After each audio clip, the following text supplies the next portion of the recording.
Hello mga ka-farmers, panibagong araw na naman ngayon at tayo ay magpitas ng talbos ng ampalaya.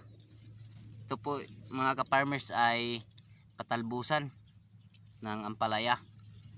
Dito naman tayo ngayon sa ating mga taniman ng ampalaya para tayo magpitas ng ampalaya, ng talbos ng ampalaya.